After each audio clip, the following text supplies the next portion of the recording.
that no learner should be discriminated upon or no learner should feel excluded because of his or her identity, cultural identity.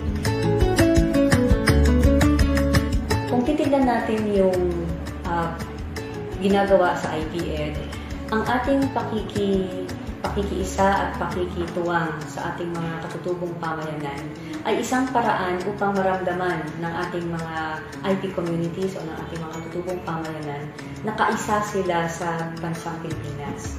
Mararamdaman nila na kinikilala ang kanilang mga kakayahan at ang kanilang karapatan na magdesisyon tungkol sa kanilang kinabukasan.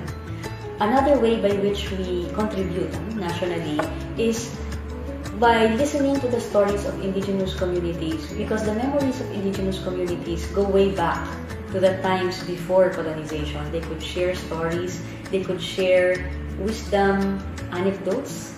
They can help us understand how our ancestors related and valued ways of living, which are applicable until today. Ang isa pang paraan kung paano ang IPED program ay nakakaambag sa mas malawak na lipunan ay sa pamamagitan ng pagpapayaman ng ating pambansang kurikulum. Our national curriculum will be enriched by the local knowledge systems that our IP communities are contributing or will be contributing to the national curriculum through the contextualized lessons that will be happening at the school level with our IP learners. Ito naman po ninyo ang IPED ay patuloy na umuunlad at nakikita ko naman sa loob ng 3 taon na pagiging school head ko dito sa Sitio Target Integrated School.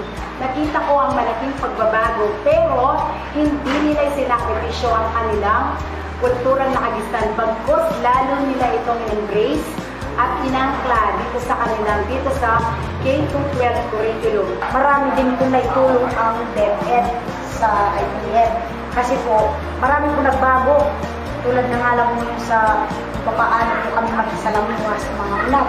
Unat po kasi tawag namin mga straight ang buhok. Ayun, yung pong mga pakikisalamuha po namin sa kanila at unti-unti na po nagkakaroon ng komunikasyon sa bawat isa dahil po dyan sa IPED education. Sa pamamagitan po ng ating IP education, ang dahil na po naging successful sa mga naging estudyante ko lang dito, ma'am.